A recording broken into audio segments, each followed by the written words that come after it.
Unajua kuna watu hawajui tofauti. Wengine wanasema ati nimetembea Kenya sana.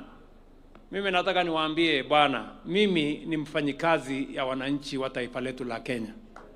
Na niko na majukumu ya kuhakikisha ya kwamba nawasikiza Wakenya wa kila sehemu. Nafika pale mwenyewe. Mimi nataka niwaulize, kama singetembea hapa Meru, shule ya St. Mark ambao wako hapa, ingejengwa? Ingejengwa kweli? So mimi nitazidi kutembea Kenya. Na mimi siulizi ruhusa ya mtu. Na mimi siulizi miguu ya mtu. Na mimi siulizi time ya mtu. Mimi nimeajiriwa na wananchi wa taifa letu la Kenya.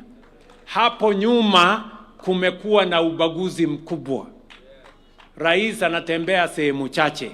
Mimi nimeamua ya kwamba hii Kenya, kila sehemu ya Kenya, kila kaunti ya Kenya, kila jamii ya Kenya ni sawa, na tutawaunganisha na tutawaweka pamoja.